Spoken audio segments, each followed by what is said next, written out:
Fala galera, beleza? Aqui Diego Viegas, iniciando mais um Policast nessa quarta-feira, dia 3 de março, iniciando o nosso Policast nessa noite. Vamos junto com um tema muito especial hoje, que é depois eu vou deixar pro Eduardo apresentar o tema. Hoje só nós dois, né, nessa quarta-feira. Lembrando que o Policast, né, aquele seu podcast semanal, onde nós trazemos assuntos variados sobre vários pontos de vista, às vezes com convidado, às vezes não, né, apresentando aqui os participantes. Eu, Diego Viegas, pastor, comunicador, trabalho com marketing, fotografia e um monte de coisa. Eu ando de bicicleta nos sábados.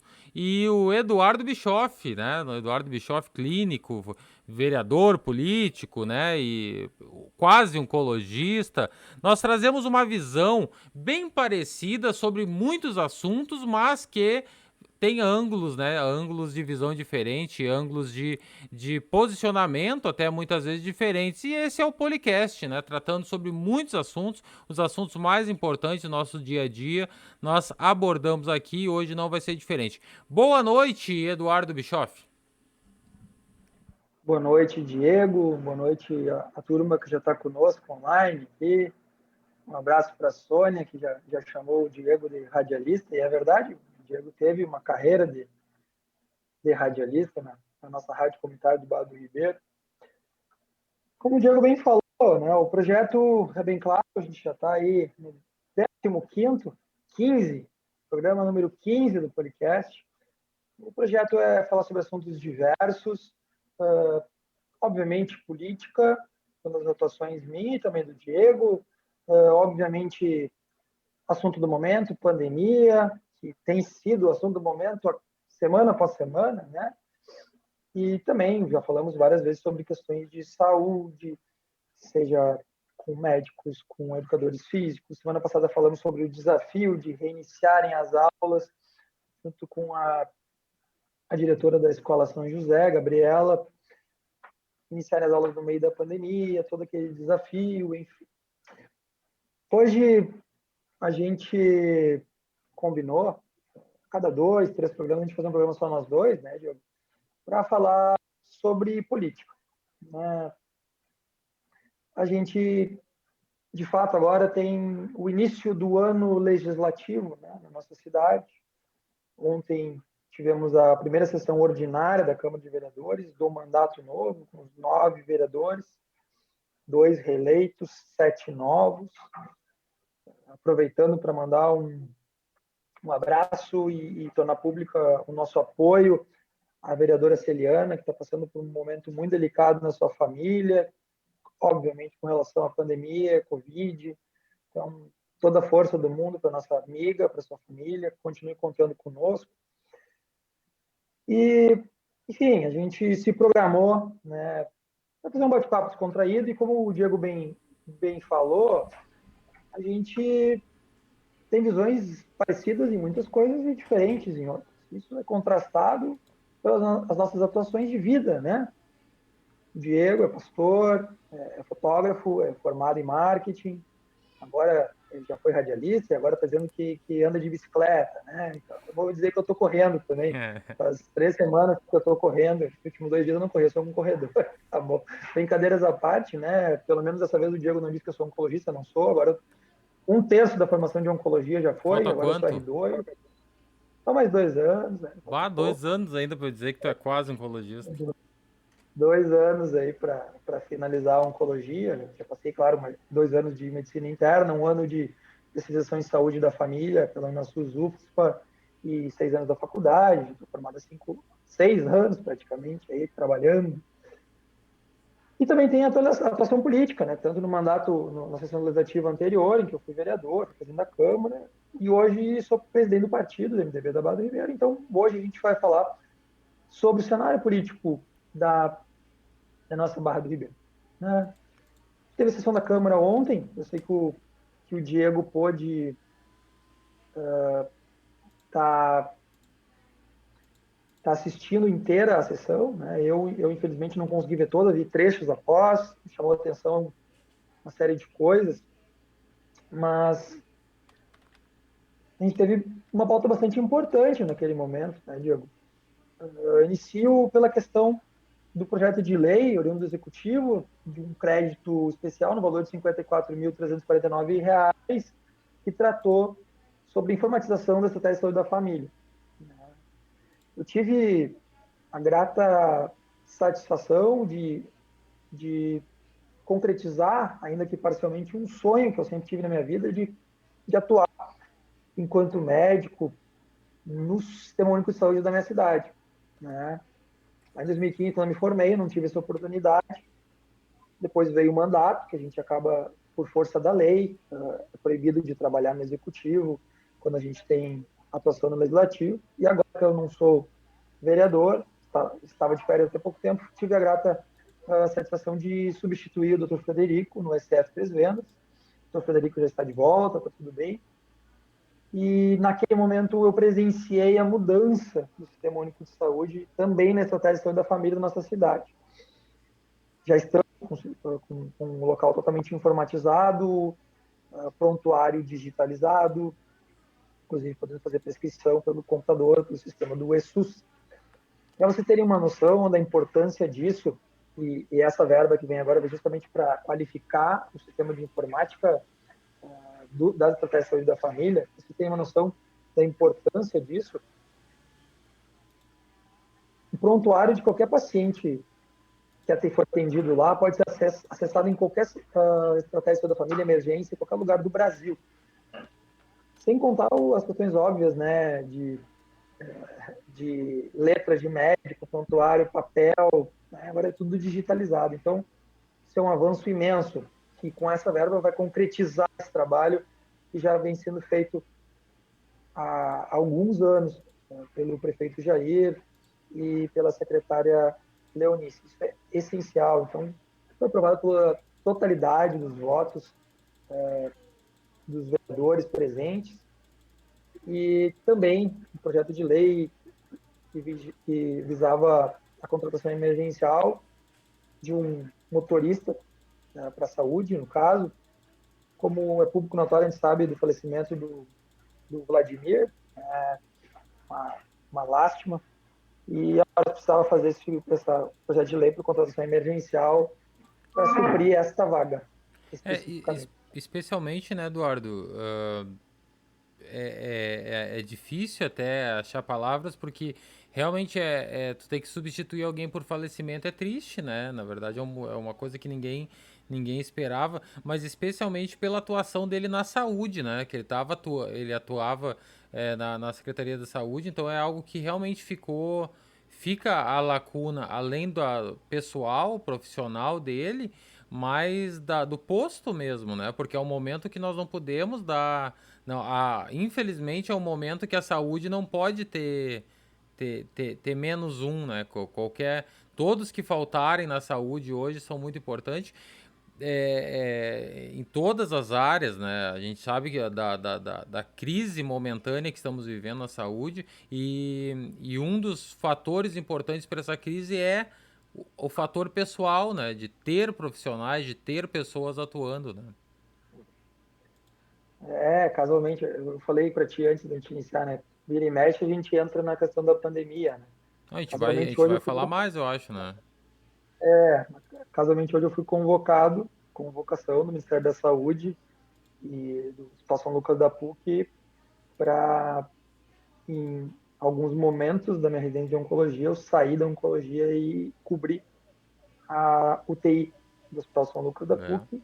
veja Por bem. muito bem falar que falta de profissionais já está acontecendo. Isso não é uma particularidade da Hospital São Lucas da PUC, está acontecendo no Hospital Conceição, está acontecendo no Hospital da Santa Casa, está acontecendo no Clínicas, está acontecendo no Moinhos de Ventos, os residentes do Hospital Moinhos de Ventos foram convocados também, e também no Hospital Mãe de Deus. Então, o Brasil Conta Comigo, que é o programa que a gente participa, agora está cobrando a nossa doação enquanto profissionais de saúde para, em momentos que a gente não está na residência médica, a gente fazer plantão lá. Sábado eu vou estar 12 horas de urna na UTI 3 lá, atendendo pacientes com Covid, porque, felizmente, a demanda Yeah. ficou gigantesca. né, gigantesca, mas a gente pode continuar falando sobre isso na sequência, Diego. Isso, Poderia continuar falando sobre a pauta da sessão da Câmara de ontem? isso. Queres que eu continue falando isso? Não Claro, vamos fazer entendi. um jogral aí, tomar meu mate. Tá bem? Toma aí. Não, e aí tu falasse então dos dois projetos de lei, né, o 06 e o 07, e aí nós tínhamos algumas proposições, né, as proposições 02, 03, 04, 05, 06 e 07, uma do vereador Jorge Leandro Caldas pedindo informações que se oficie a Corsã. Isso é uma pauta importante mesmo, sobre o reservatório de água, né, que a Corsã está em vias de colocar na nossa cidade, no bairro Mato Doce, né? Estava ali o reservatório. Eu acho que em algum podcast nós já tocamos nesse assunto, mas eu não me lembro, Eduardo. Ou se foi em algum outro momento que eu participei, mas o reservatório ele estava ali na Mato Doce, né? E ele foi necessitado, foi solicitado que fosse feita a retirada dele, porque em outra cidade já estava tudo pronto já. Aqui nós tínhamos o reservatório, mas não tínhamos terreno, estrutura, algumas coisas nesse sentido. Em outra cidade, se eu não me engano, da Serra Gaúcha, nós tinha tudo ao contrário, tá? Tinha terreno, tinha estrutura, tinha tudo pronto, só não tinha o reservatório, né? Mas essa retirada ali, ela se deu mediante compromisso da companhia de água e esgoto, né? Para que o compromisso que retornasse e fosse instalado, né? Então ele pede ali informações, né, e tal, oficia a Corsã referente ao reservatório, e eu acho que isso é uma pauta de extrema importância, especialmente para a nossa comunidade, né, a comunidade ali dos bairros que não tem reservatório e acaba tendo dificuldade com o abastecimento de água, né, Eduardo? Com certeza a pressão, né, da água no bairro, e especialmente quando falta luz, né, a rápida falta de água é consequente a isso. Corsã e Bado Ribeiro é sempre motivo de muita polêmica, né? Bah. A gente tem toda aquela questão O da vereador do Everton contrato, citou ontem. O vereador Everton citou na Câmara a nossa Avenida Visconde do Rio Grande. toda aquela polêmica que iniciou com o governante anterior lá, de questão da renovação do contrato de serviço de água pelo município com a Corsã, condicionada a tratamento de esgoto, que anda lentamente, né? E depois a questão que acabou acontecendo na avenida. Mas nem tudo é ruim, né? A gente teve a oportunidade de, depois de 26 anos praticamente de luta da comunidade, trazer água para o bairro Passo Grande. Em 2017, quando eu era presidente da Câmara, a gente fez uma audiência pública no Colégio Pinós para tratar disso e, felizmente, aí no final do ano passado, a água foi ligada, pelo menos do lado do município, do bairro do município, mas ainda falta ligar para o lado após a BR-116. E isso também vale para o Mato Doce e para as Três Vendas, né? Acabou acontecendo uma certa demora por parte da Corsã, da questão da liberação de terreno, a dificuldade de se conseguir um terreno de doação do município, da ação do município para a Corsã, para a ligação dessa caixa, e nesse meio tempo a própria Corsã requisitou o reservatório de água, parece que foi levado para a Serra Gaúcha, e agora a gente já tem a dação realizada, enfim, e o vereador com clareza e acertadamente está solicitando as informações para a Corsã de quando vai vir o reservatório. Isso está garantido, né? A questão é quando. A parte do município foi feita, agora tem que ser instalado o reservatório ali para dar mais qualidade de abastecimento de água para os munícipes, especialmente da Mato Doce e da Extremosa ali, que moram mais perto. É. Tem mais Proposição número 3 também do vereador Jorge Leandro Caldas. Pedido de providência que o Executivo Municipal estude alternativa para minimizar a velocidade dos motoristas, seja através de lombadas, redutores, placas, na rua Simval Simval Off Pereira, né? Nas proximidades da pista do skate ali, né? Na Tangará, no bairro Tangará. E eu acho que. E aí eu falo, depois tu fala, Eduardo. Eu acredito que não só tem que tomar cuidado com as palavras, né? Na realidade, mas a gente tem uma dificuldade na Barra do Ribeiro, né? Muitas vezes os nossos motoristas se passam em velocidade, se passam até mesmo em sinalização, né? Então, esse tipo de coisa. Então, é às vezes uma consciência também pessoal, né? Uma consciência do motorista, uma consciência daquele que tá dirigindo, de saber que a gente está numa cidade pequena, em avenidas que os ciclistas, os transeuntes estão passando, né? Então essa dificuldade ela se apresenta, né? É aquela. Ali é a rua, para quem não conhece, é a Rua da Câmara, né? Faz a É, esquina com a Avenida de São Rio Grande. E realmente ali dá para engata uma primeira, que nem eles brincam ali do começo da Tangaraí vem, né? E ali é muito perigoso. Agora, especialmente, não se pode, né?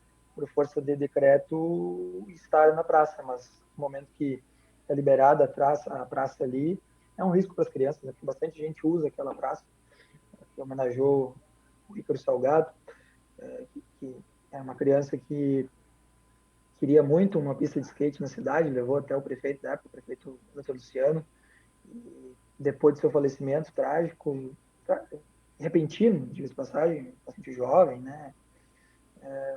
Ele pôde, ele juntamente com a Câmara de Vereadores, pôde homenagear, né, essa criança. E mais, nada mais justo que, especialmente naquela rua, tem um mau cuidado, né? A gente viu uma mudança, uma tentativa de mudança de cultura do motorista barrense com a reformulação da avenida, né, Diego? sim.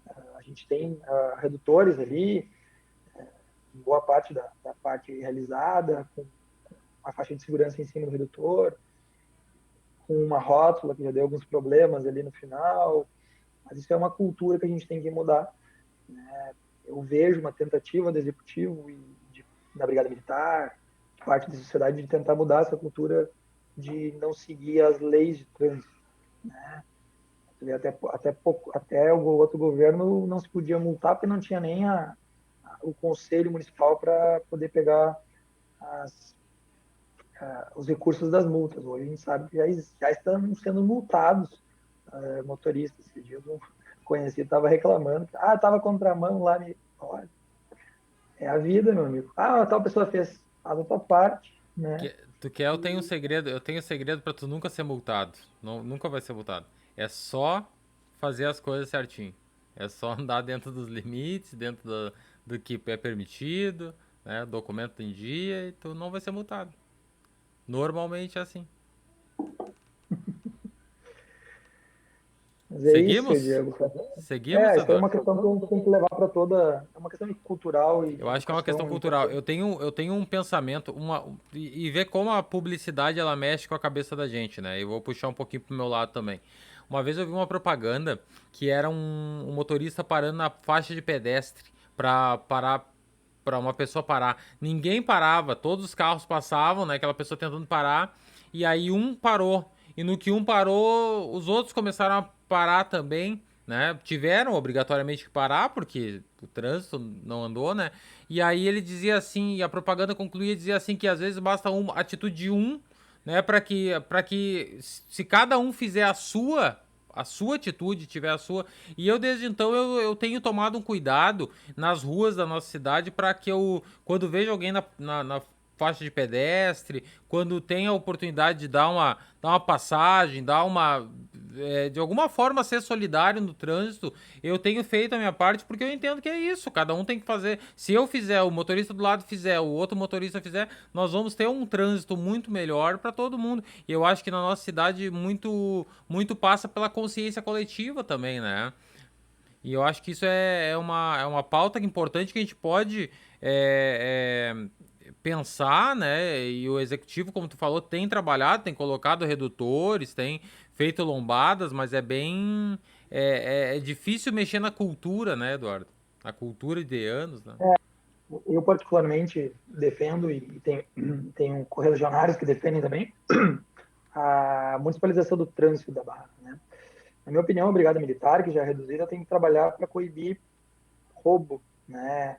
Poder cobrir essa extensa área territorial, nosso interior, nossos centros, bairros, coibir todos os crimes, né? E prevenção flagrante desses. Não ter que perder, entre aspas, né? Tempo precioso, né? De efetivo pequeno para ficar multando as pessoas. Há muita exposição do trânsito, que nada mais é do que criar um órgão de trânsito. Já temos municípios até menores que a Barra que já fazem isso. Claro que é difícil de se criar, não é fácil, mas é uma cultura que se pode começar a defender. Uma instituição do trânsito, ela se paga, né? 2, 3 fiscais que tu coloca ali, eles se pagam com as próprias multas, né? Ah, é uma indústria da multa, é só seguir, segue as leis que não vai ser multado, né? Claro, a gente vê Porto Alegre, a gente vê às vezes multas que não são adequadas, são corretas, acaba acontecendo, mas para isso tem que ter um conselho em que tu possa ter recurso. Eu queria aproveitar aqui para mandar além do abraço que a gente mandou já para a Sônia, mandar um abraço também para a Ana, que está conosco, o Gabriel Didio, nosso vice-prefeito, Vitor Motim, a professora Vera Ojeda, Gelson Souza, Luiz Eduardo Souza Praga, Marione Cortinaz, e outras várias pessoas que estão conosco online aqui. Um abraço para todo mundo. E Uma, seguindo na. uma parte, Eduardo, já que tu citou o nosso vice-prefeito Vitor, que tá na audiência e é assíduo, né? É assíduo, já participante, já participou conosco, já atuou conosco. Eu quero só dar, já que o tema hoje é o cenário político da Barra, né? A brilhante dobradinha que está sendo, né? O prefeito Jair Machado com o vice Vitor, né? A gente que atua ali junto e acompanha o trabalho, a gente vê que a dobradinha dá muito certo, como o jargão do futebol, né? Deu liga, já que o Vitor gosta muito de futebol, né? Time da liga, né? Aí quando dá liga as coisas andam, as coisas funcionam direitinho e saúdo essa, essa ação conjunta dos dois em nome do objetivo maior que é o bem da cidade, né? Que é a prosperidade da Barra do Ribeiro e a continuidade do bom trabalho que o prefeito Jair vinha fazendo e agora com a adição do Vitor, também com o trabalho, a iniciativa, né, que o Vitor e os demais colegas têm tido, a gente está conseguindo, já nesses primeiros meses de ano, ter um bom e próspero horizonte.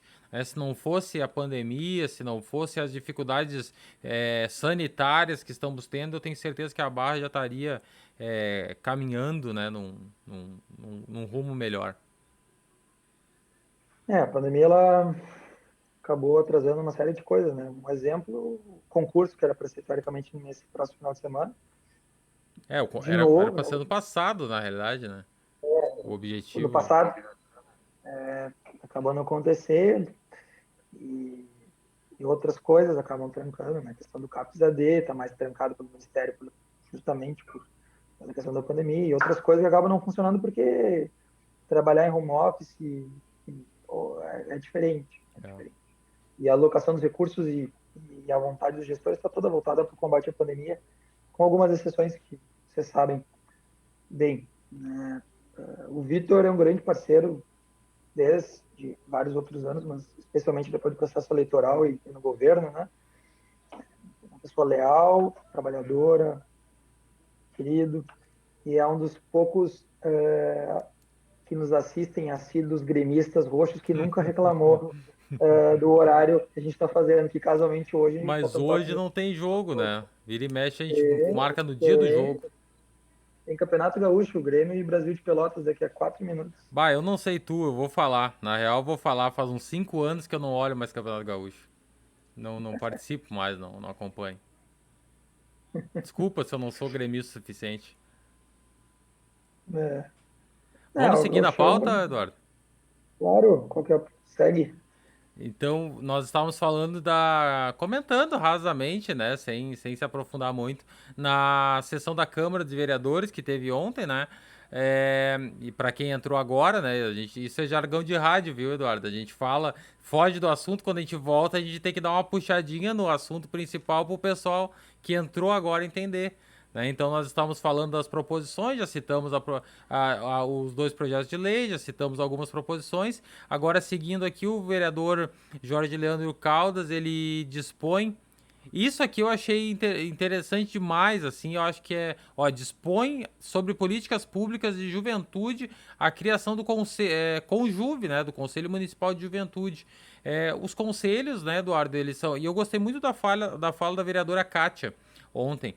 Ela disse que é nos conselhos que a maioria das coisas nascem, né?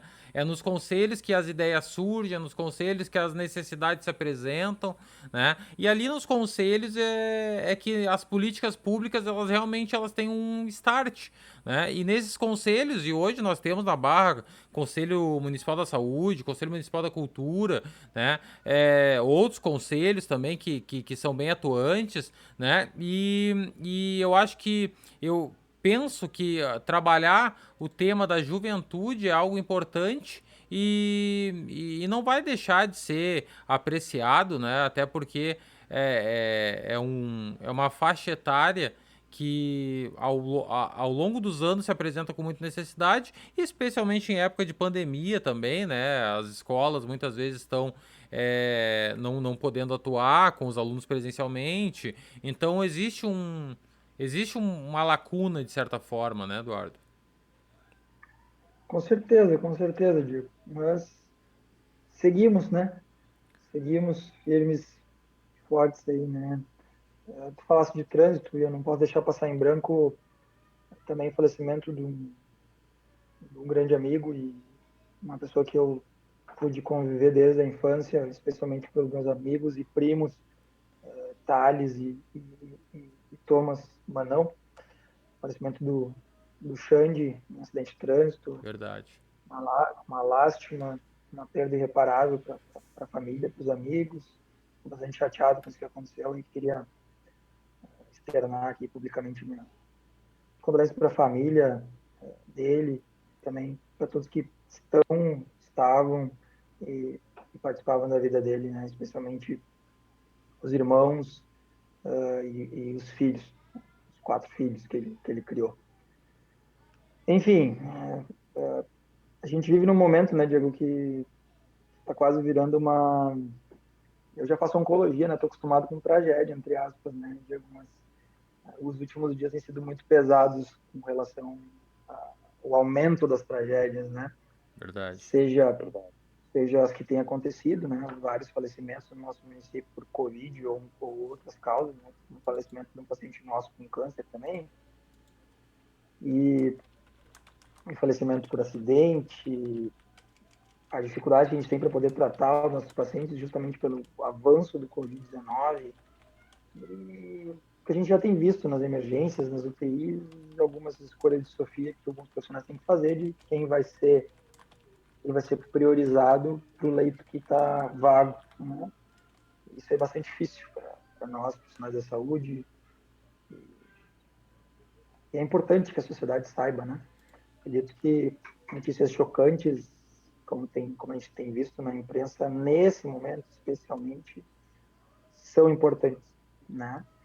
No momento que o Hospital Moinhos de Vento contrata um container para colocar corpos, né? Já que o morgue não consegue compor. O morgue é a sala que a gente tem no hospital para colocar os pacientes que faleceram, né? Porque, querendo ou não, quando o paciente falece, ele não pode ficar no leito, né? Fica um tempo, é atestado do óbito, depois tem que se preparar o corpo e colocar em outro local, porque ninguém morre, já chega um caixão e já é transportado, né? Isso demanda um tempo, né, para a família, questões de certidões, questões de funerária, enfim. E ainda mais no momento que tu tem um morgue lotado, as UTIs lotadas, internação lotada, precisa girar leito, né? O Hospital Moinhos de Vento, que é um dos 3 melhores hospitais do Brasil, um dos melhores da América Latina, chegou a esse momento. Então, acho que agora acabou o espaço para o negacionismo do que a gente está vivendo, né? Está num momento muito crítico e grave. E a gente tem que ficar claro e tem que falar e falar e falar de novo. Que a gente viu realmente uma mudança no padrão da doença, né? A gente consegue, sem ter testagem, né, para ver o que é variante e o que não é, uma diferença clínica importante. Até o momento, a P1 A gente sabe que é mais transmissível, sabe que tem uma carga viral muito maior no sangue de quem a pega, né? O quanto ela é mais grave na ciência, nos estudos, a gente ainda não tem como mais grave. Mas na prática, a gente já ouvia dos colegas de Manaus, eu especialmente com ceticismo, né? E agora, combatendo no dia a dia, vejo que parece que é mais agressivo mesmo e cada vez pacientes mais jovens, né? Tem paciente aí com 17 anos internado, tem paciente com tem pacientes mais jovens que eu em plantões meus, em situação difícil, né? Pré-tubo, com máximo de aporte de oxigênio por máscara. Isso não tem como não chocar a equipe que está atendendo, né? A gente não sabe até quando a vacina ou a doença prévia nos protege. A gente pensa que pode ser um familiar nosso, a gente vê um paciente mais idoso não podendo ir para aquele leito de UTI que vagou, naquela fila gigantesca para aquele leito e ver que um mais jovem ou com menos comorbidades foi, não tem como não pensar que pode ser um familiar teu, né? Eu, particularmente, depois que vi, semana passada eu vi que a coisa, 10 dias, né? No último podcast eu falei que a coisa não estava tranquila. Nos últimos dias eu tenho pego amigos meus que eu considero grupo de risco maior e tenho pedido para ficar em casa. Mandei mensagem para alguns aí, pedindo para se cuidar. Que é um medo sincero mesmo que a gente tem de ter mais um amigo aí entubado, já temos um, né? Que é citado hoje no programa. A gente vê no dia a dia pessoas na nossa frente como elas têm nome, sobrenome, tem cara, É. tem família, né? Se Eduardo, preocupa sabe que muito eu. e E uma chegou o coisa que me. momento de todo mundo tomar consciência. Uma coisa que eu acho que que me caiu uma ficha também. Hoje eu tava. Hoje não, há alguns dias eu tava conversando com a minha esposa e nós dizíamos que hoje é um risco tu ficar doente por qualquer coisa, né? Na realidade não é só o coronavírus, não é só o Covid, né? Tu ter um traumatismo, tu ter um apendicite, tu ter qualquer outra enfermidade, tu vai entrar num lugar que provavelmente vai estar lotado, provavelmente talvez tu vai ter que esperar por leito, talvez tu vai ter que esperar por transporte, né? Então, hoje a gente tá, pelo menos eu aqui em casa, a gente está se cuidando de uma forma até sobre outras doenças, outras coisas, outras, né, questões, para que não aconteça de ter que procurar um hospital, procurar uma assistência médica, para que não haja, né, essa necessidade. Então eu acho que realmente chegamos, né, naquele momento. Eu no ano passado, Eduardo, ali eu vou dizer, por essa mesma época, talvez, ali por abril, né, eu coloquei uma foto minha de máscara com uma N95, a câmera na mão e coloquei assim, só que nós já estávamos, né? Nós estávamos naquele momento tratando sobre a possibilidade de lockdown. Veja só como a roda girou e nós paramos no mesmo lugar, né? Nessa mesma época, no ano passado, nós estávamos avaliando, vamos fazer lockdown ou não, né? E eu estava na rua com a minha câmera fotografando as atividades do executivo, enfim, e eu estava de máscara e eu publiquei uma foto dizendo assim, ó, na legenda da foto era trabalhando em dias difíceis. Eu coloquei na legenda. A minha esposa tem uma tia que mora na Itália.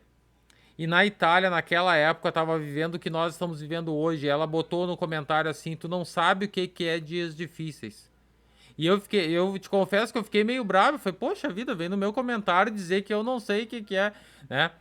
Eu não sabia o que era dias difíceis. Hoje nós vivemos realmente dias muito piores, dias muito mais difíceis, dias que a gente não queria, né? Que não digo que a gente não imaginava, porque a gente imaginava que pudesse chegar, né? Mas a gente não queria que chegasse.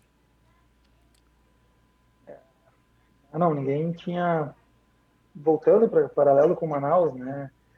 Eu tive a grata satisfação quando eu estava em São Paulo, ali no estágio no Sírio, de jantar com um grande amigo meu, que é aqui do Rio Grande do Sul, mas que agora trabalha junto com o João Gabardo dos Reis, lá na Secretaria Extraordinária de Combate ao Coronavírus, com o governador Dória, em São Paulo. E ele me contava de como foi, ele faz análise de dados e redes sociais, como foi, chegando o mate, tem assessoria aqui agora, mas de como foi surpreendente a velocidade em que o vírus, em que a variante, né, agressivamente evoluiu na cidade. Não tinha como prever. Aí eu pensei, pô, como não tinha como prever, né? E agora a gente vê que realmente a forma como os casos se empilham, os jovens, como rapidamente ficam graves, é uma clínica completamente diferente, mais agressiva, quanto eles estavam certos, né? Devia e quanto aquela virologista que disse que há exatamente 40 dias disse em um mês essa nova cepa vai varrer o Brasil e nós vamos ter um mês horrível. Essa foi uma das poucas pessoas da área que previu e acertou muito bem. A gente está num momento dificílimo, principalmente em Santa Catarina. Rio Grande do Sul explodiu, como tinha explodido há 3 semanas, 2 semanas, Santa Catarina. São Paulo entrou em fase difícil de novo, Rio de Janeiro, parte do Norte, parte do Nordeste. Então, aquele raciocínio de transportar paciente de um estado para o outro se vai, né? Alguns possam dizer, o governador aceitou os pacientes de Manaus e isso foi uma forma de espraiar. Não podemos dizer isso com toda clareza, mas eu posso dizer que a mensagem que se colocou para a população no momento que tu aceita pacientes de outro estado foi uma mensagem negativa. A população pensou, está tudo bem, está tudo ótimo, estão pegando paciente de outro estado, vida normal, né? Mas, e agora a gente está num momento muito difícil. Nós tivemos agora, né, Eduardo, falando em mensagem, né, eu acabei de receber uma mensagem num grupo aqui. É difícil a gente falar de print assim, né, mas tá se falando assim, ó, o litoral norte gaúcho vai parar, lockdown. É que os prefeitos do litoral norte estão defendendo o lockdown. Só que há 40 dias atrás a pauta era outra. Eram os prefeitos do litoral norte dizendo, não, vamos liberar porque nós vamos cuidar aqui, nós vamos colocar fiscalização, nós vamos colocar... E não foi o que se viu, né? Infelizmente, as cenas da praia, cenas de Capão da Canoa, cenas de outras cidades, né? E era marcante, assim, porque eu normalmente eu acordo cedo, né? Normalmente eu faço algumas atividades importantes para mim na primeira hora mesmo. Então, quando dá o Bom Dia Rio Grande, a TV tá ligada. E todo dia no Bom Dia Rio Grande era cenas de aglomeração, cenas de aglomeração. E não é aglomeração assim familiar, aglomeração de... Não, era festa na beira da praia, era festa de gente e tal. E é aquilo que tu falou, Eduardo, é a mensagem que se passa, né? No momento diz, não, vamos liberar as praias, a orla, porque não sei o quê, porque dá, porque tá, né? Automaticamente tu tá incentivando, né? A gente tem uma série de setores econômicos que sofreu muito com essa pandemia. Ninguém mais do que o setor de eventos, que até hoje não voltou. Eu que o fale, eu que o diga. O setor de turismo tenta voltar. Claro que muita gente ainda está se cuidando e acaba não viajando, enfim. Mas a forma como o Brasil trabalhou a pandemia está se demonstrando que foi ruim para a economia também. Foi? Né? A gente vê agora Chevrolet parando produção por falta de insumos para poder fazer os carros, todo o preço que chegou a gasolina, o preço que está o dólar, enfim, isso influencia na vida de todo mundo. Né? Tá difícil comer para muita gente, né? A falta do auxílio emergencial, uma série de outras coisas. Justamente no pior momento da pandemia no Brasil, que vai da contramão do resto do mundo, né? Hoje, 1.900 mortes em 24 horas. Recorde do recorde. Porto Alegre, o recorde do recorde. Estado, o recorde do recorde. Tu falou da questão do litoral norte. O litoral norte foi o primeiro a explodir, né, o número de leitos de UTI. A gente já estava recebendo. Sexta-feira passada eu recebi no Hospital da Restinga paciente de Imbé. Mal, chegando mal ali, porque não tinha leito de UTI na praia. E ali, rapidamente, as emergências todas voltando também. A gente vê um cidadão aí que fez um vídeo no Moinhos recentemente, querendo mostrar que não tinha ninguém lá. É que as barracas foram fechadas nos hospitais porque eles mostraram que era um problema para o hospital. Se não tem leito lá dentro para dar oxigênio para o paciente, não tem leito de UTI para o cara, como é que tu vai ficar atendendo os caras na porta e não vai dar assistência? Eles fecharam. A realidade que todas as emergências estão hiperlotadas, muito acima da sua capacidade, as UTIs já estão completamente lotadas, e não tem como criar e criar mais, né? No momento que Sim, tu falta convoca pessoas, né? Falta material humano. no momento que tu convoca residentes que tiveram medicina interna, convoca, obrigatório, fazer delay, né, para trabalhar nessa frente. A gente estava até pensando, daqui a pouco a gente vai ter que parar com a quimioterapia. Querendo ou não, o setor de quimioterapia, eles são dos últimos a parar, mas daqui a pouco vai precisar, porque é um lugar que poderia receber pacientes com Covid-19. Então, agora é o momento que, de fato, a gente está vendo as pessoas deixando de ter tratamento adequado por causa do vírus. A gente está basicamente atendendo Covid, né? Estava numa emergência esses dias, com vários, muito mais lotado do que o normal, e tinha um infartado que não era Covid, o resto tudo era Covid. Positivo confirmado ou por confirmar. Então, agora sim é um momento que a gente se preocupa muito. Não tem um profissional de saúde que não está literalmente apavorado. Tem medo, o pessoal está com medo de pegar de novo, está com medo de ter doença. Tem colegas que já estão se contaminando, mas parece que a vacina, não tem dados concretos, mas parece que a vacinação está protegendo eles, não estão fazendo doença grave, fazendo sintomas leves e ficando em casa. Mas já tem gente se contaminando, então é muito preocupante. Mas para sair um pouquinho, e me desculpa se eu for grosso com isso, né, Diego, mas acabei de receber num grupo aqui uma paródia. Bem-aventurados os que andam de festa em plena pandemia, porque logo verão o Senhor. Teimosos, 14 e 20. É a paródia que eles fazem aqui. Então, talvez o reflexo. Fala, conclui. Talvez o fato de terem muitos jovens agora pegando a doença seja por alta exposição viral, né, de não estar se cuidando também. Talvez seja isso. Não, e é quantitativo, né? É matemática, na realidade. Muitos jovem não pega, jovem não tem sintoma, jovem não tem aquilo. Até que muitos tenham o vírus. Porque no momento que milhões de jovens tiverem o vírus, alguns poucos milhões vão ter sintomas graves, alguns poucos vão morrer, mas é que poucos numa escala de milhões, né? É matemática. O Eduardo, o Flávio, doutor Flávio da Costa Vieira, diretor do grupo, presidente do Conselho da Unimed de Porto Alegre, ele fez um desabafo hoje na Gaúcha, na Rádio Gaúcha, né? Eu tava ouvindo, e ele começou a falar e a Gaúcha, ela assim como eu trabalho com duas telas aqui, né? Então eu sempre tô trabalhando em alguma coisa e a segunda tela tá em alguma outra função, né? E ele tava falando ali, eu ouvindo daqui um pouco o peso das palavras começaram a me chamar a atenção e eu parei o que eu tava fazendo, comecei a ver. E ele falou algumas coisas importantíssimas e de extrema importância, mas o que foi a chave para mim, eu sempre gosto de fazer comparações, e comparações com o futebol é muito fácil de fazer, porque o futebol ele é parecido com a vida em quase tudo, né? E ele disse assim, a situação que nós estamos vivendo hoje não tem VAR. Para quem está habituado com futebol, VAR, né? O árbitro vai lá, apita o pênalti, marcou errado, vai lá na televisão, olha, volta e desmarca e diz que não foi nada. Nós estamos vivendo uma situação que não dá tempo a vida ela não tem VAR, frase dele, né? Então não tem como voltar atrás. Morreu, diz, é verdade, não era. Não, morreu. Depois que a pessoa morrer, Não infelizmente nós não tem, temos o retorno, não né? tem, não tem nem VAR descalibrado, né? É. Mas uma coisa que me chocou bastante, isso na questão da oncologia, né? Tinha um paciente internado para realizar uma cirurgia com intuito curativo, tá?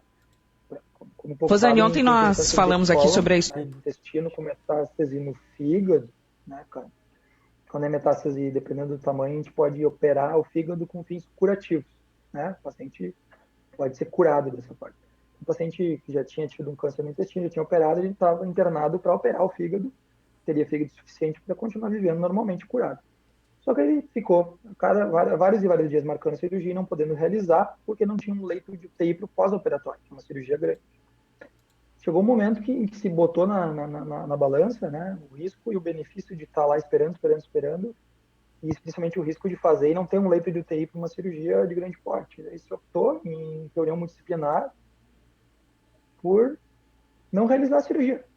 né? Se optou por realizar quimioterapia para tentar segurar pelo menos a doença, talvez reduzir ainda mais o tumor, com o risco de não funcionar, aumentar e talvez no futuro o paciente não ser mais curável. Né? Isso é reflexo da absurda internação de casos por Covid-19. Então, a mortalidade aumentar, que já está aumentando na nossa região, não é reflexo nesse momento ainda para se dizer que a cepa é mais agressiva. É simples fato de que não tem leito para tratar as pessoas de forma adequada.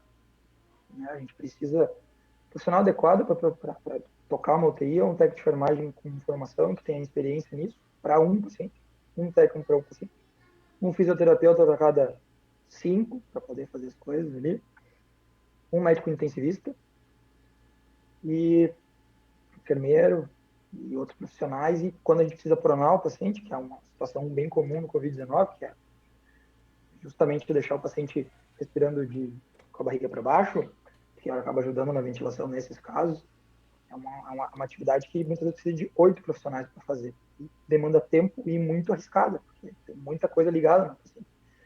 Imagina se tu vai conseguir fazer isso num lugar que está muitas pessoas, o mesmo número de profissionais, acostumado a não fazer isso, né? A gente já sabe que alguns medicamentos não é uma falta de vontade dos gestores de comprar, já estão faltando a produção dos medicamentos. Né? Bloqueador neuromuscular já está em redução. Há quem diga já que a gente tem que ter mais contingência com oxigênio, né? O problema que aconteceu lá em Manaus. Então é uma coisa muito séria. É muito séria, a gente está só no início da piora absurda. E no momento que cidades do litoral decretam lockdown, inclusive fechando mercados no final de semana, nesse momento, se tinha um momento para fazer lockdown, era agora. Tá? Podendo questionar o que passou, o que foi lá atrás, os hospitais de campanha, não sei o que. Só de campanha não é leito de UTI, né? A gente precisa de leito de UTI. Leito de enfermaria a gente cria em qualquer lugar, a gente está criando dentro do centro estético, a gente está criando, como eu brinquei agora há pouco, né? E pode acabar acontecendo dentro do centro de quimioterapia. A gente precisa de uma parede, uma poltrona com oxigênio, pronto.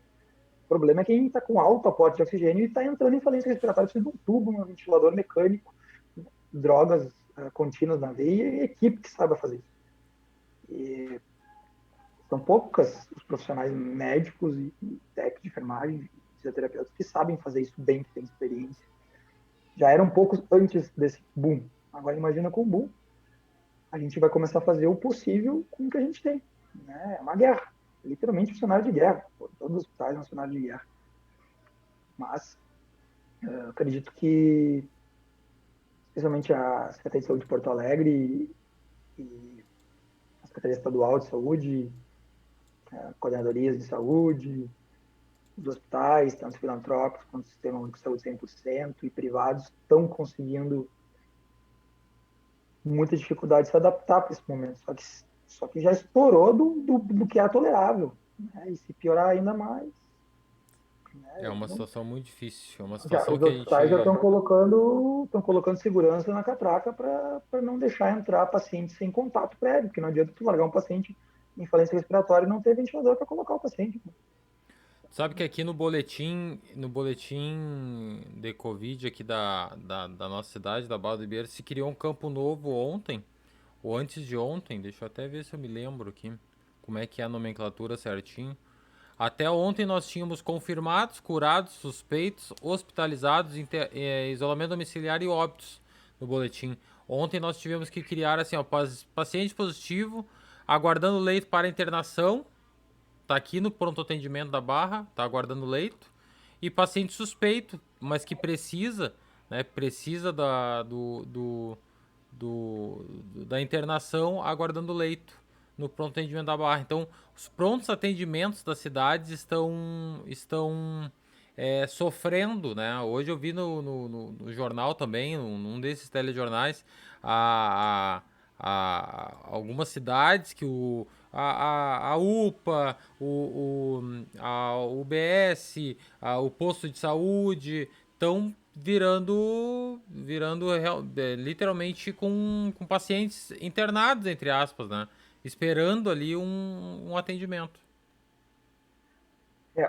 A Barra, desde a época até que tinha hospital, o hospital quando tinha aqueles 10, 12 leitos lá na época dos anos 90, 80, e depois só como pronto atendimento, classicamente quem ficou internado foram pacientes em cuidados de final de vida, né, que precisavam de um conforto, precisavam de um cuidado hospitalar, mas que não precisavam de um hospital de média ou alta complexidade.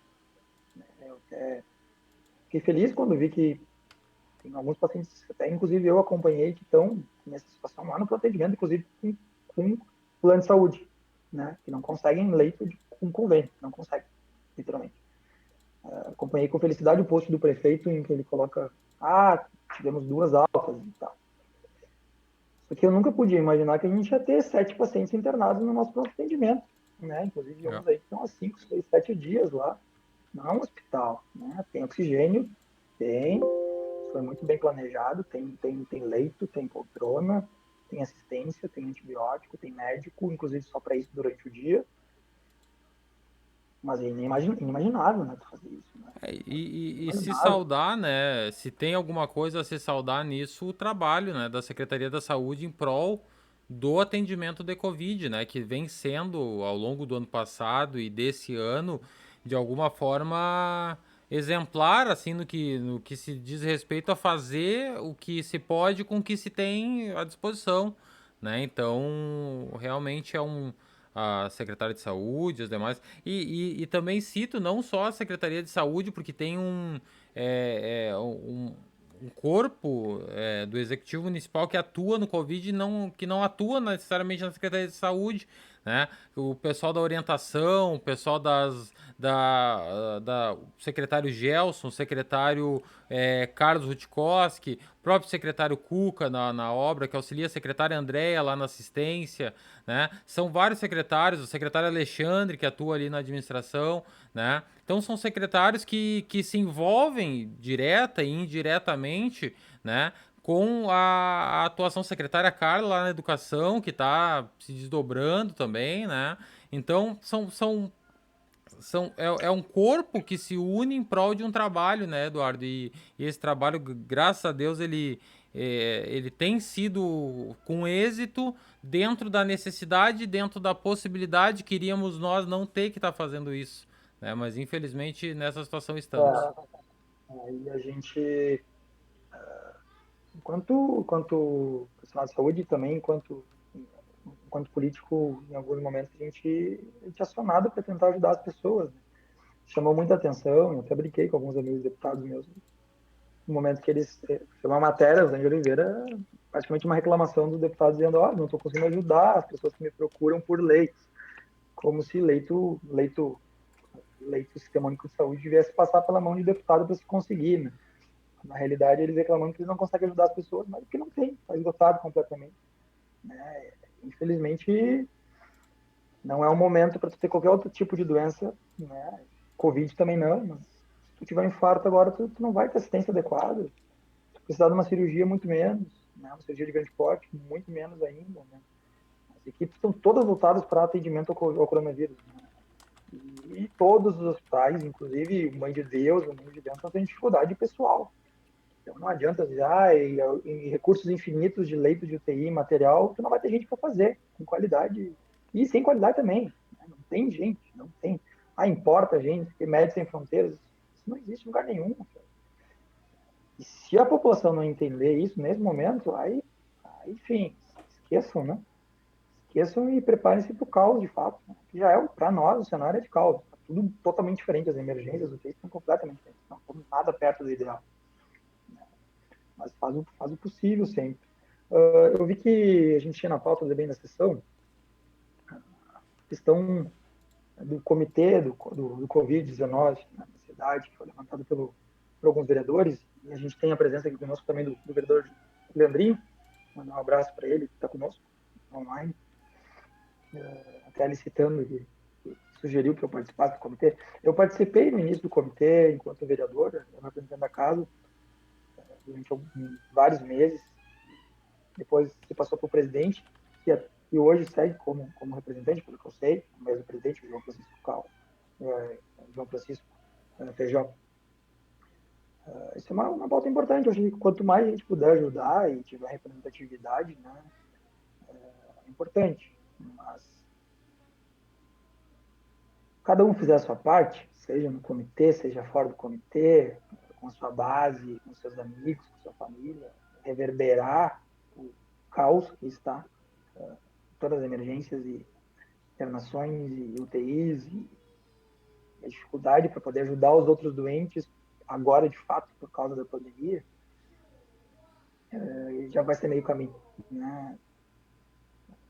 Quem sabe a gente pode ver aí nos próximos dias, pelo menos, uma estabilização na curva, sabe? Quem sabe daqui a um mês, 6 semanas, como foi em Manaus, a gente começar a reduzir casos de novo. Infelizmente, é um caminho muito difícil.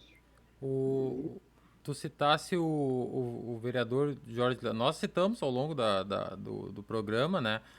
Nas proposições, mas nos comentários aqui agora, ele também que está assistindo, ele colocou aqui a respeito dos cultos, né? Nas igrejas, missas e tudo mais, né? E é um gancho importante para tratar sobre esse assunto, porque como ele coloca ali que acha contraditório, eu concordo, eu não sou a favor, inclusive como falo como pastor, né, pastor da Igreja Assembleia de Deus de Barra do Ribeiro, a nossa igreja que está com os cultos suspensos desde a semana passada, eu acho, desde a segunda-feira passada, desde o dia 22, se eu não me engano, ou 21, não me lembro bem.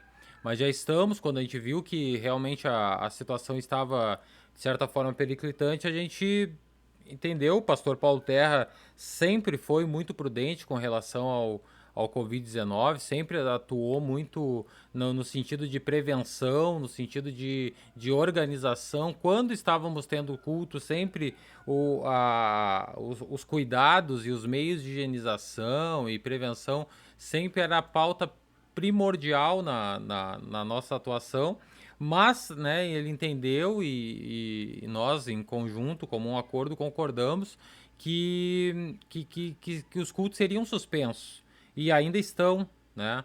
Suspensos por quê? Porque realmente, como o Eduardo falou, como a gente tem visto, nós estamos numa situação que realmente é complicada, realmente é uma situação que caminha para um mal maior ainda, caminha para um momento pior, né? E nós não queremos contribuir de nenhuma forma para esse aumento. Eduardo, apesar de entender e como pastor também atesto, né, que no momento de caos, no momento de instabilidade emocional, psicológica, né, o apoio que as igrejas, que o, que o, que, que o culto em si dá, né, ele se torna muito importante porque, como tu falou, a gente está vivendo um momento de muita tensão, um momento de muito peso nas costas, né? O clima está pesado, as nossas falas estão pesadas, o nosso programa está pesado, que é um programa que é um podcast na internet, né? Imagina as conversas e o dia a dia das pessoas que estão com os seus familiares doentes, internados, muitas famílias enlutadas, né? Então, o caso é exatamente esse. Eu acredito que a gente deve dar uma atenção, nós como pastores, como autoridades religiosas, o padre Wilson, que já esteve conosco aqui, as demais religiões também, que têm uma atuação importante na nossa cidade, devem ter uma atenção especial com seus fiéis nesse momento. Devem ter uma atenção de cuidado psicológico, emocional com seus fiéis. Mas, né, eu volto a falar, os nossos cultos estão temporariamente suspensos, né, tendo em vista que estamos num ápice, né, num momento dos mais críticos. Espero que não haja mais críticos que esse, mas estamos nesse ápice, por isso nossos cultos na Igreja Assembleia de Deus estão suspensos, né, temporariamente. Eduardo. Essa foi uma decisão acertada e não foi a primeira vez, né, que a Assembleia de Deus fez e também, Abril né, do ano passado, numa época como essa, nós realizamos o mesmo movimento. há de se frisar, né, que o prefeito Jair e o comitê, as decisões que ele tomou, os decretos foram sempre muito equiparados ao decreto estadual, né? Agora, quando saiu o decreto estadual, inicialmente se colocou com o fechamento dos templos, né? E logo depois teve um decreto extraordinário liberando com um número ainda menor do que se fazia antes. Isso. Esse é um assunto polêmico, né? Eu acho que assim, alguns dizem que política e religião não se discute, eu acho que política tem que se discutir sim, muito, mas a religião a gente tem que respeitar a crença das pessoas e quanto isso pode mudar a vida das pessoas, a religião, o ato de estar ali no templo com seu pastor, ou o que seja, O né? ato de cultuar. Se eu tiver a oportunidade de dizer para todos que são ativos, se eu puder dizer, e eu sei que vários dos líderes eclesiásticos fazem isso, né? Eu diria para não ir, não vá. Né? Nada lhe protege de fato ali, né? Mas sei, já vi na prática pacientes que evoluem melhor de doenças psiquiátricas ou não quando tem esse apoio. Então, é uma pauta polêmica, mas há de se frisar que o prefeito ele sempre seguiu o que o governo do estado seguiu, os ditames do governo do estado, durante toda a pandemia, da melhor forma possível. E outra coisa que é interessante, ficou bem claro, o combate à fiscalização nesse momento, às aglomerações e aos descumprimentos aos decretos, nesse momento eles estão muito mais voltados para a Brigada Militar. Inclusive, fiquei sabendo que vão chamar mais corpos de segurança para tentar, os concursados, para tentar coibir isso. E a gente vê que nesse momento existe uma vontade do comando, né, de fazer isso. E aí ficou mais fácil, né, de realizar essas operações, né, com a Polícia Civil, com a Brigada Militar, não com 2, 3 fiscais que a gente tem, por força de lei, poucos que possam fazer essas ações de conscientização. Então, naturalmente, a coisa fica um pouco mais fácil de realizar.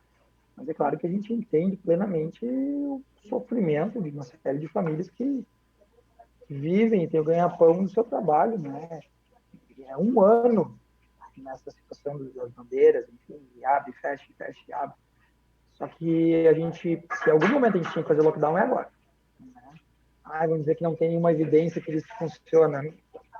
Só quem fez estudo capcioso, o contrário, né? Porque na verdade funciona. É uma coisa lógica. Se tu manter as pessoas mais em casa e se mexer, e andarem menos, vão conviver com menos pessoas e vão ter menos chance de pegar o vírus, principalmente de assintomático. Mas aí, no momento que a gente via 3, 4 semanas atrás, algumas pessoas contaminadas andando na rua, né? A gente viu, né? Então, assim, a consciência coletiva, ela tem que nascer agora. Se não tinha antes, vai ter que nascer agora. Se não pela força de segurança, pelo que for, porque está morrendo muito mais gente agora e por falta de assistência adequada. Isso é fato. Eduardo, e aqui eu acho que a gente já está se caminhando para o final, né, Eduardo? Ultrapassamos a barreira dos 60 minutos já, né? Mas eu trago o exemplo da cidade em que nasceu o famigerado coronavírus, novo, né? O novo coronavírus, que o coronavírus já existia antes, mas o novo, né? E a cidade de Wuhan, na China, que vendo esses tempos, e há um tempo atrás a gente acaba tendo que. Eu sou muito curioso, né, Eduardo? Tu me conhece, então eu acabo indo. Já viu um gato quando pega o fio do novelo? Ele vai puxando e vai puxando. Eu sou mais ou menos nessa linha, sabe? Então eu tava olhando ali sobre a China, sobre algumas cidades, e Wuhan é uma cidade que, para os padrões da China, ela é uma cidade média, mas ela é maior do que São Paulo, que é a nossa maior cidade, né? Então é uma metrópole, né? É uma metrópole. Não é das maiores da China, mas é uma metrópole. Milhões de habitantes. E me chamou a atenção a matéria que eu vi por último agora, que eles não têm uma morte mais, pelo menos, né, o que dizia a notícia, né? Eu tento não duvidar da imprensa profissional, né? Mas é, a notícia dava conta que desde abril do ano passado eles não têm nenhuma morte por coronavírus, por Covid-19. Então eles já estão afrouxando os protocolos, já tem show de música ao vivo, já os restaurantes estão atuando normalmente, os espetáculos, casa de teatros, cinemas, shoppings, praticamente vida normal. O que me chamou a atenção é que o consciente coletivo daquela cidade faz com que o uso de máscara virou um padrão. Virou um completo padrão na cidade. Então o jornalista ia filmando as ruas e avenidas e 100% da população usando máscara. 100% da população usando máscara. Criança, jovem, idoso, adolescente, mulher, homem, todas as categorias. Tá?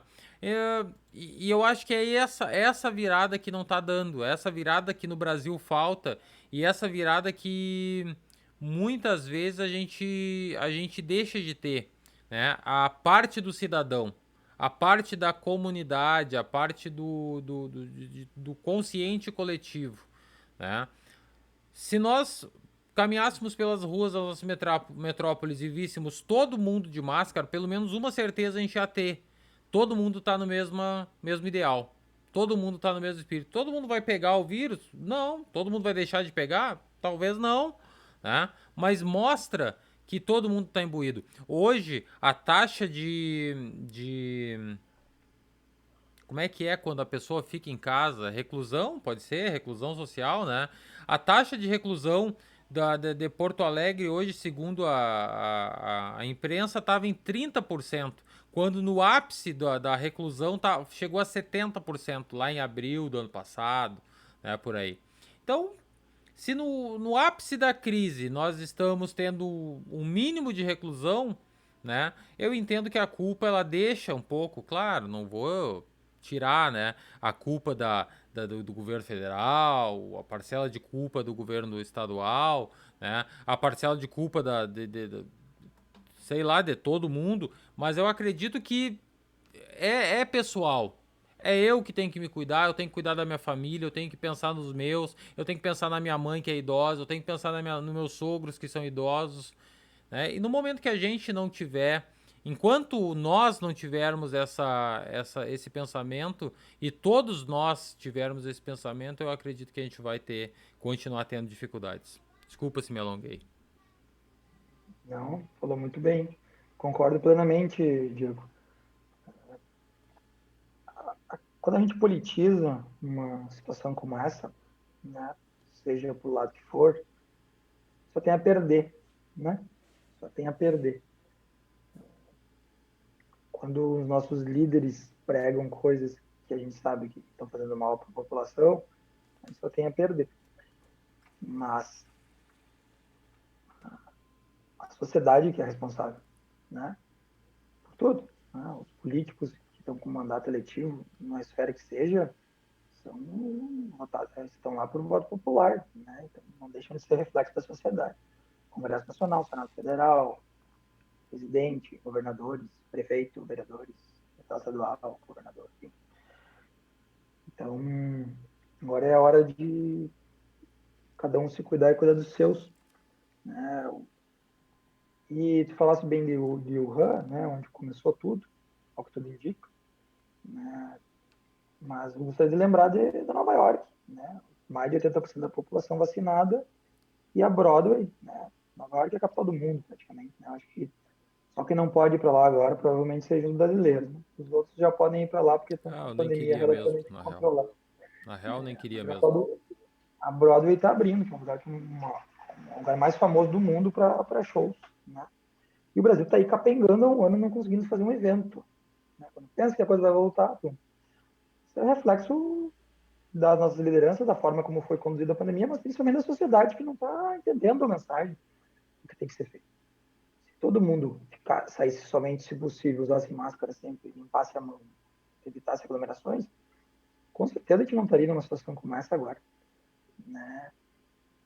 Entra em outros méritos, enfim, a P1, a nova variante e outras questões, enfim. Infelizmente não existe uma fórmula milagrosa, embora muita gente pregue e muita gente acredite, não existe. A gente está cansado de ver pacientes gravíssimos que fizeram tratamento de tudo que possa pensar e não deu certo, né? Infelizmente. É uma tentativa. Infelizmente a medicina não é uma ciência exata, não tem a fórmula do bolo. Todo mundo tem direito de ser atendido, todo mundo tem direito de tirar dúvida, todo mundo tem direito de ser examinado. A gente sabe que hoje em Porto Alegre Nenhuma emergência pública ou privada está atendendo pacientes com sintomas leves, né? Estão sendo redirecionados para alguns ambulatórios que estão sendo criados, e principalmente para os postos de saúde. Então, a gente tem o privilégio na Barra de ter 2 médicos de plantão e todo mundo é atendido. Porto Alegre, quem tem Unimed e está com sintoma leve não está sendo atendido. Essa é a realidade. Tem paciente da Unimed sendo internado no SUS. O Unimed é o melhor convênio que tem. Então, isso é muito sério. Né? Alguns disseram, por que botar a notícia do container no Moinho de Vento? É para chocar mesmo, para as pessoas saberem a realidade que está acontecendo. Eu te confesso que me deu uma vontade, quando a Priscila me contou dessa notícia, me deu uma vontade de que fosse fake news. Eu pensei, não, isso aí deve ser fake news, deve ser algum tipo. Aí quando ela falou, não, mas foi o Eduardo que botou, eu falei, puxa vida, então é quente. O doutor Nazi colocou que era preventivo, mas é muito pelo que eu expliquei, né? A gente precisa girar os leitos e ter onde colocar as pessoas que faleceram no momento que o morgue não está comportando, né? Não dá para deixar no leito, não dá para deixar no corredor. Então, é a forma que aquele nosocômio viu, e é um nosocômio premiado internacionalmente. Então, não é o Hospital SUS do interior de Cacimbinhas, né? O maior e melhor hospital privado do sul do país, o maior do Brasil. Então, a situação é muito séria, pode fazer lockdown, não vai melhorar rapidamente, não, mas com certeza vai suavizar, e não é mais questão de se preparar e suavizar e achatar a curva, como foi lá no ano passado, né? Ninguém tinha como adivinhar como ia ser a velocidade da expansão. Agora é guerra mesmo. Quem já está no sistema, tentar atender da melhor forma possível e evitar quanto menos gente entrar dentro do sistema público ou privado, precisando de uma série de insumos que podem faltar, oxigênio, drogas para manter a pressão arterial, drogas para manter o paciente sedado, ventiladores para manter o paciente em ventilação mecânica, catéteres de alto fluxo para tentar evitar que o paciente vá para o tubo, enfim, série de coisas que já começam a virar itens de luxo hoje, né? Inclusive no cenário privado. Então, acreditem, se cuidem, e da minha parte, eu acho que dá para encerrar por hoje, né? Eu espero que a gente volte semana que vem no podcast num cenário pelo menos estável, gravíssimo estável, que a guerra continue no mesmo nível. Não quero ver, ainda não vi gente morrendo sem oxigênio, né? Nas ruas. O que aconteceu no Equador, o que aconteceu em Manaus. Né? Então, cuidem-se, evitem ao máximo sair de casa, usem máscara, e quem não mora com seus idosos, enfim, não vá visitá-los, que pode estar trazendo uma arma para dentro da casa deles, e a doença é muito grave. E está mudando um pouco realmente o padrão da doença mesmo, está tendo paciente jovem, sem comorbidade, está internando, uma situação difícil. Mas a gente ainda não tem tempo para dizer, tempo e estudo adequado para dizer que é mais agressivo de fato, que possa ser mais mortal, mas que é mais contagioso, então, em quantitativo, se a população não se cuidar, vai ser mais mortal, vai morrer mais gente. Como morreu hoje, né? 1.900 pessoas no Brasil, recorde. A gente vai chegar rapidamente a 200 mil mortes no Brasil, rapidamente. Então, o apelo de profissional de saúde, cidadão, o apelo do podcast também, né, Diego? As pessoas se cuidem, e o que passou, passou, e não adianta. A gente é solidário com tudo que as pessoas estão vivendo, nós também. Eu, umas fontes de renda minha de hospital, estou com salário atrasado e estou trabalhando, guardado as proporções. Então, vamos à luta, todos juntos, cada um fazendo a sua parte, e torcer para que a coisa melhore. Mas realmente o cenário é muito triste, não é nem mais preocupante, é triste agora. Bueno. Então esse foi o podcast de hoje, podcast que trouxe comentário político aqui da nossa cidade, Barra do Ribeiro, uma visão também sobre a pandemia, porque não tem como desassociar e também não tem como não deixar de falar, porque é o principal assunto do nosso dia a dia, da nossa cidade, do nosso estado e do nosso país. Que vivamos dias melhores, Eduardo, que dias melhores possam chegar e que nós possamos ter podcasts mais amenos, menos tensos e com temas mais tranquilos e mais suaves. Por hora, seguimos com seguimos que é o que nós temos. Vou pedir pro Eduardo, depois que nós terminar aqui, porque não dá mais tempo, nós já estamos esgoelados no tempo. Tu responde a Ivone no comentário, por favor, porque ela fez uma pergunta, não vamos deixar a pergunta no vácuo, né? Mas depois tu Aonde? A Ivone ali, ela perguntou se com relação ao colapso, se a gente seguir a bandeira preta seria o suficiente para desaliviar as UTIs. Quer responder rapidinho? Sim. Eu acho que apenas uma semana seguindo que teve de bandeira. Não, mas ninguém disse que vai ser apenas uma semana, né? A gente tem a bandeira preta há uma semana em todo o estado e ninguém acredita que não vai estar preta de novo nesse final de semana, ou quem sabe até com restrições mais severas, né? Como a gente está vendo alguns municípios que optaram por isso, né? Por realizar lockdown total, inclusive mercados que vão fechar final de semana no litoral. Então, não acredito que vai suavizar com uma semana, não acredito. Acredito que com 2 semanas a gente pode medir alguma coisa, né?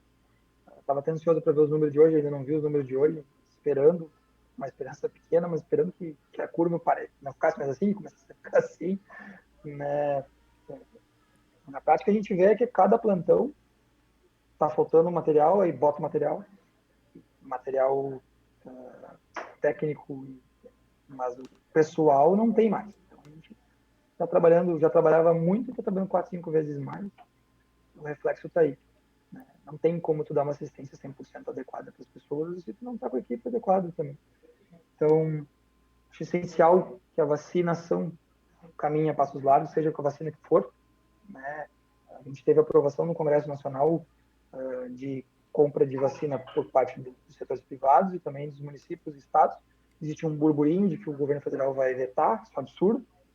Né? No momento que o governo federal não dá o aporte que deveria, e não dá, é o país, um dos países que mais vacinou no mundo. Né? Para isso vale a proporção, né? Para isso o pessoal vai para o número absoluto, não pensa na proporção.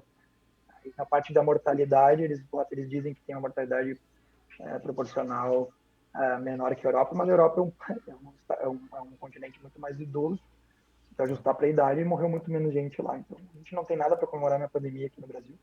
Essa ideia esdrúxula de contar o número de recuperados também não tem que se comemorar isso. Tem que comemorar quem não pega, quem possa se vacinar e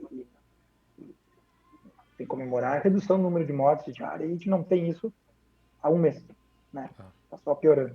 Então, a gente vai à luta e eu tenho certeza que a forma de suavizar isso é a vacinação. Como eu falei, te vê algumas pessoas vacinadas pegando a doença, mas tudo leve. Não vi ninguém internado. Então, realmente, tudo parece, o que os estudos diziam, acontece. As pessoas vacinadas, elas têm doença leve. Que é o que a gente quer. Né? A gente não quer que as pessoas morram. Né? Então, é a forma. Então, vindo mais 100 mil doses da Pfizer, 1 milhão de doses da Pfizer, vindo mais não sei quantas milhões da Coronavac, do que vier, né? O Sputnik, parece que pode vir também. Da forma que vier, tem que vir, tem que ser aceito e ninguém tem que ser dono disso. Seja o governador Dória, seja o presidente Bolsonaro. Né? A vacina tem que chegar o mais rapidamente possível para todo mundo. Né? Há quem já defenda dentro do meio científico, com a mudança do padrão da doença, de que se deve se vacinar os mais jovens agora, porque na realidade, é um tema difícil, eu não domino nada, não sei nada de medicina, mas eu vi uma infectologista dizendo que talvez quando chegue no final da vacinação total da população, já a vacina não sirva mais, já tem que ser outra vacina, porque muda, né? Enfim, não sabemos, né, Eduardo? Podemos encerrar, Eduardo Bischoff?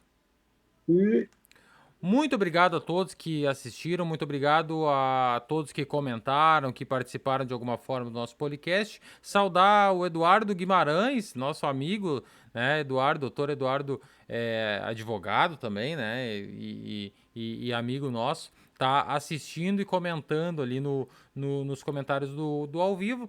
Muito obrigado a todos. Assista os cortes do podcast no Instagram e no Facebook diariamente. Todo dia sai um pedacinho do que a gente fala aqui né? Os melhores momentos a gente lança diariamente no Instagram e no Facebook. E esse vídeo completo vai estar no nosso canal do YouTube dentro de alguns minutos. Então, assiste lá, compartilha. Se tu tem canal do YouTube, te inscreve lá, não custa nada, né? Curte, compartilha e a gente vai se ajudando nesse sentido. Voltamos na próxima semana, na próxima quarta-feira, provavelmente, com mais uma edição do Policast. Por hoje é só, por hoje, boa noite, tchau. Obrigado, tchau, tchau.